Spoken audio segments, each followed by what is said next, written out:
ॐ सहनाववतु सहनौ भुनक्तु सह वीर्यं करवावहै तेजस्विनावधीतमस्तु मा विद्विषावहै।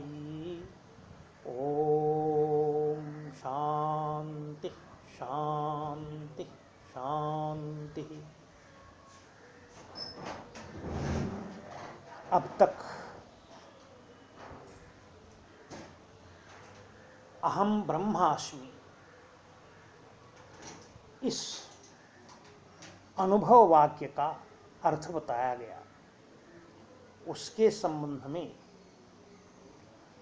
जो ब्रह्माकाराकारित चित्तवृत्ति होती है, उस ब्रह्माकाराकारित होने के बाद अज्ञान को बाधित करने के कारण, अज्ञान रूप वह चित्तवृत्तियों और अंतःकरण आदि सब कुछ अज्ञान में होने के कारण वह चित्तवृत्ति भी बाधित हो जाती है, उस वह भी समाप्त हो जाती है, यह बताया।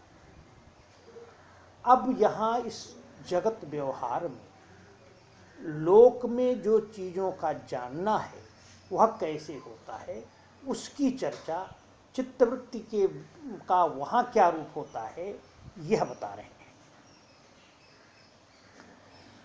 जड़ पदार्थाकाराकारित चित्तवृत्तेर विशेषो अस्ति।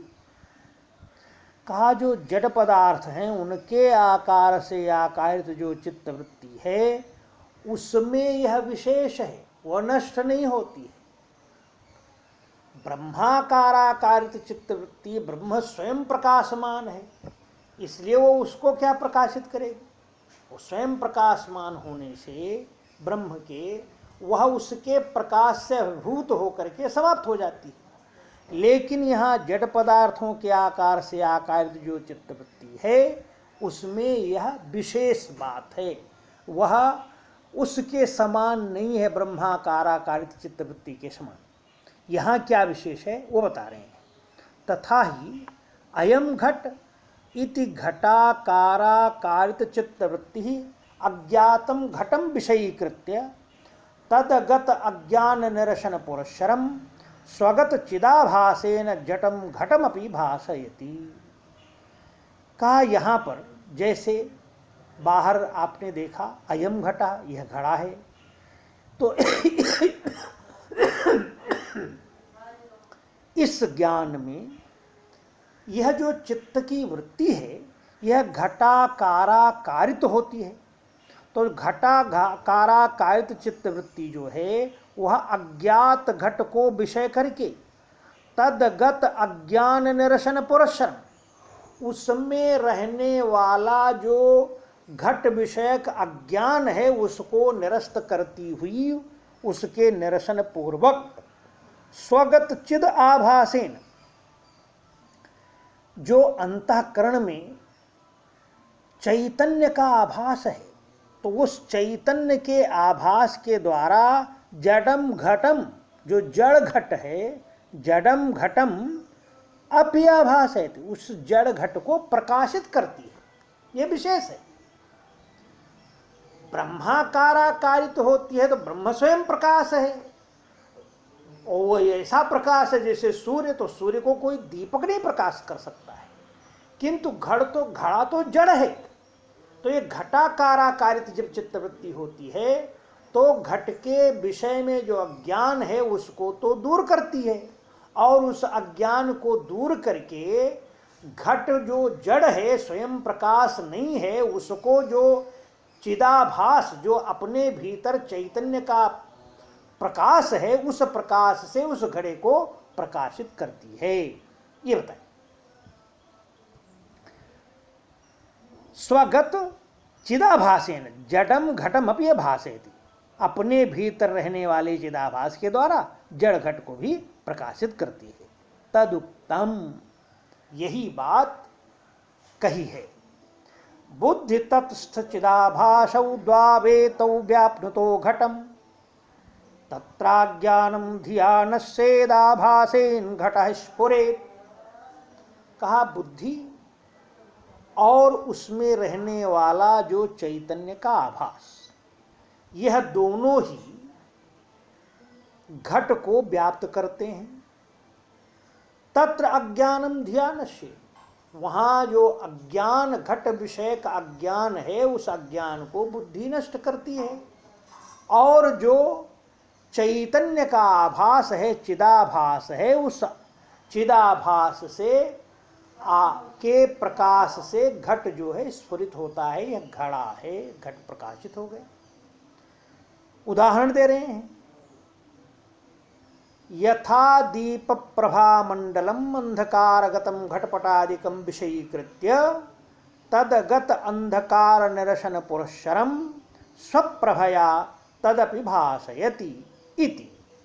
हाँ, जिस प्रकार से दीप की प्रभा जो है, वह दीपक की प्रभा का जो मंडल है, प्रकाश का जो मंडल है, वह अंधकार में विद्यमान घटपट आदि को विषय करके वहाँ जो अंधकार है, तदगत अंधकार निरसन पुरस्सरम, वहाँ रहने वाले अंधकार को दूर करके स्वप्रभया, स्वचैतन्य प्रभया, अपने भीतर जो चैतन्य की प्रभा है, चैतन्य का प्रकाश है, उसके द्वारा तदपि भासेति, उस घट और पट को भी प्रकाशित कर देती है। ये है। तो कहा, ये इस प्रकार से उदाहरण दिया कि जैसे दीपक को लेकर के अंधेरे में जाते हैं और उस अंधेरे में घड़ा है और बहुत सारी चीज़ें हैं, तो वहाँ जाने पर वो दीपक के प्रकाश से वहाँ जो जो चीज़ें हैं, वहाँ का जो अंधकार था वो अंधकार हट गया। और जब अंधकार हट गया तो भीतर में जो चैतन्य है, स्वयं प्रकाश चेतना से, वह भी घड़ा है, यह वस्त्र है, यह अन्य चीज़ें हैं, वो सारी की सारी प्रकाशित हो जाती हैं। एवं भूत स्वस्वरूप चैतन्य साक्षात्कार पर्यंतम श्रवण मनन निधिध्यासन समाधि अनुष्ठानस्य अपेक्षितत्वात् ते अपि प्रदर्शन्ते। का इस प्रकार से स्वस्वरूप चैतन्य साक्षात्कार पर्यंतम, अपने स्वरूप के चैतन्य साक्षात्कार पर्यंत श्रवण मनन निधिध्यासन समाधि अनुष्ठान का अपेक्षित होने के कारण यहाँ प्रदर्शन किया जा रहा है। अब एक एक को बता रहे हैं।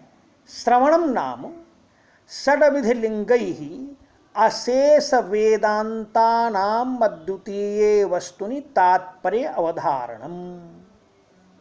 करें, श्रवण कहते हैं षड्विध लिंगों के द्वारा, 6 प्रकार के जो लिंग माने चिन्ह, 6 प्रकार के चिन्हों के द्वारा संपूर्ण वेदांतों का अद्वितीय वस्तु ब्रह्म में तात्पर्य का अवधारण जिससे हो, वह श्रवण है।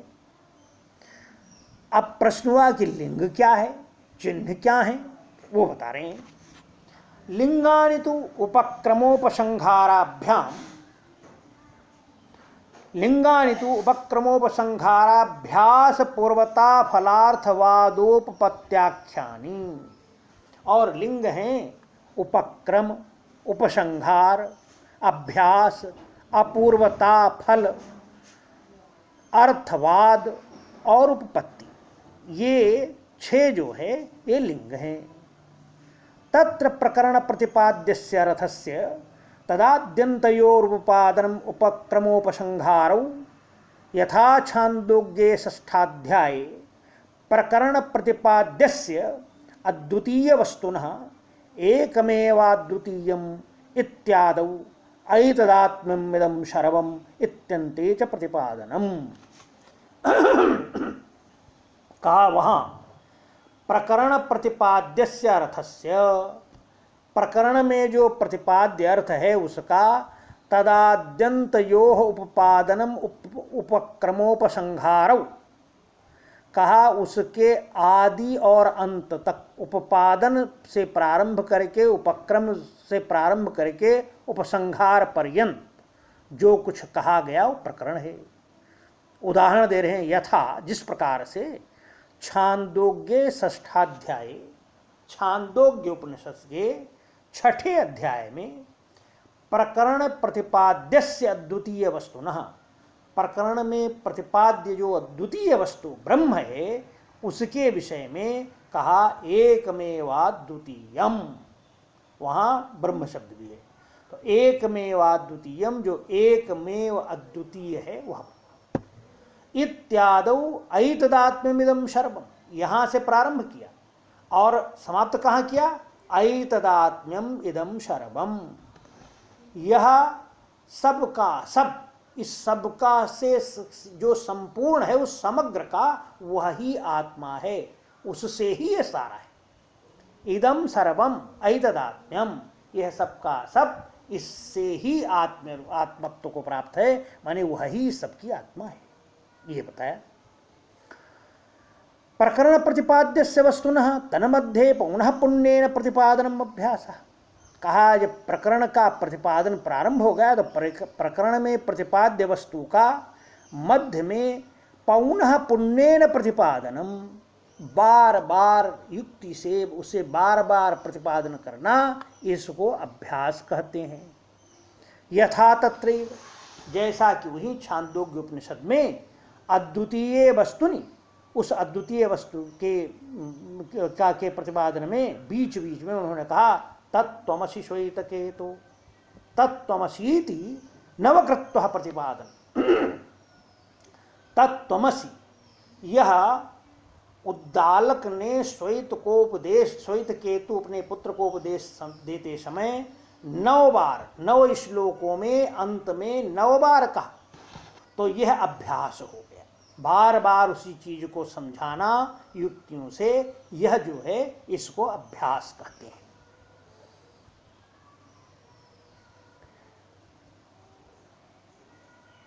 प्रकरण प्रतिपाद्य द्वितीय वस्तुनः प्रमाणांतर अविषयीकरणम अपूर्वता।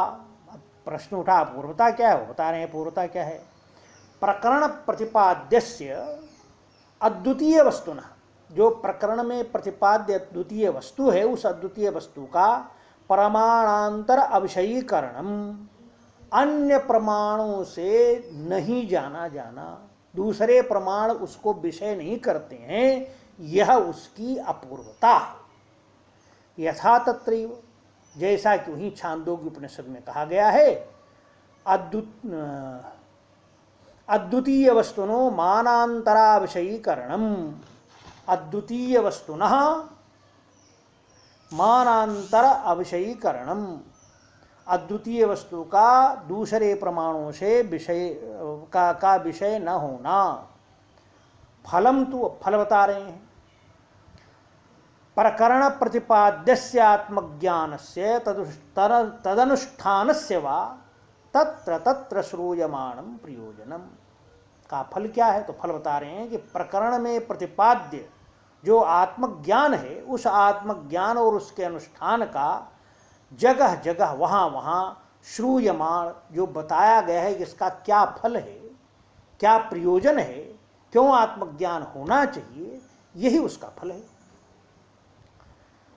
यथा तत्र आचार्यवान् पुरुषो वेदो तस्य तावदेव चिरम यावन्न विमोक्षे अथ संपत्स्य, कहा आचार्यवान पुरुष ही उसको जानता है, तस्य तावद एव चिरम यावन्न विमोक्षे, उसके लिए वहीं तक सब कुछ है जब तक वो मोक्ष प्राप्त नहीं कर लेता है, और जब मोक्ष प्राप्त हो जाता है तो सब कुछ मिल गया। इति अद्वितीय वस्तु ज्ञान से तत्प्राप्ति प्रयोजनम श्रूयते, इस प्रकार से अद्वितीय वस्तु ज्ञान और उसकी प्राप्ति जो है वही प्रयोजन कहा जाता है, वही प्रयोजन सुना जाता है। प्रकरण प्रतिपाद्य तत्र तत्र प्रशंसनम अर्थवाद, कहा जो प्रकरण में प्रतिपाद्य अद्वितीय वस्तु है उसकी जगह जगह बीच बीच में प्रशंसा करना, यही अर्थवाद है। यथा तत्रैव, जैसा कि वही छांदोग्य उपनिषद में उद्दालक अपने पुत्र को पूछते हैं, उत तमादेशम अप्राच्यु येन अश्रुतम श्रुतम भवति अमतम मतम अविज्ञातम विज्ञातम भवति।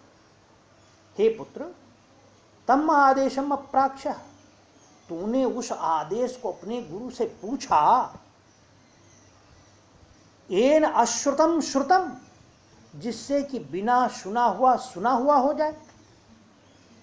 येन अश्रुतम श्रुतम भवति, जिससे बिना सुना हुआ हो जाता है। अमतम मतम, जो विचारा नहीं गया है वो विचारा हुआ हो जाए।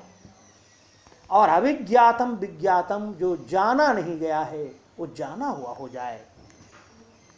इत्यद्वितीय वस्तु प्रशंसनम, इस प्रकार से उस अद्वितीय वस्तु ब्रह्म की प्रशंसा की गई है। वहां प्रकरण प्रतिपाद्यार्थ साधने तत्र तत्र श्रूयमाणा युक्ति ही उपपत्ति। कहा प्रकरण के प्रतिपाद्य अर्थ साधन में, प्रकरण में जो प्रतिपाद्य वस्तु है उसके अर्थ साधन में तत्र तत्र श्रूयमाणा युक्ति, वो जगह जगह जो युक्ति दी जाती है उसी युक्ति का नाम उपपत्ति है। यथा तत्र, जैसा कि वहीं पर कहा गया है छांदोग्य उपनिषद में, यथा सौम्येकेन वृत्पिंडेन सर्वं मृण्मयं विज्ञातं स्याद्वाचारम्भणं विकारो नामधेयं मृत्तिकात्यैव सत्यम। हे पुत्र, हे सौम्य, जिस प्रकार से एक मृत पिंड के जान, मिट्टी का एक पिंड जान लेने पर सर्वं मृण्मयं विज्ञातं स्यात्, उस मिट्टी से बने वाले घाट वाल और कुल्हाड़ जो भी है, मिट्टी से बने हुए सभी चीजों को जान लिया जाता है। वाचारंभणम विकारो नाम, वह केवल वाणी से अलग अलग कहा जा रहा है। विकार वाणी का आरंभ मात्र है, मूलतः वह सब का सब मिट्टी ही है। इस प्रकार से मृत्तिका इत्येव सत्यम, मृत्तिका ही सत्य है, ऐसा जो ज्ञान है। इत्यादो अद्वितीय वस्तु साधने विकारस्य वाचारंभण मात्रत्वे युक्ति श्रूयते। इस प्रकार से अद्वितीय वस्तु के साधन में जो विकार मात्र है, वाचारंभण का विकार मात्र है, यह जो युक्ति दी गई है यही सब युक्ति है। इस प्रकार यह चीजें, सारी चीजें जो श्रवण मनन निधिध्यासन से संबंधित हैं उनका वर्णन किया गया। अब आगे बाद में आज इतना ही। ओम पूर्णमदः पूर्णमिदं पूर्णात् पूर्णमुदच्यते पूर्णस्य पूर्णमादाय पूर्णमेवावशिष्यते। ओम शांति शांति शांति।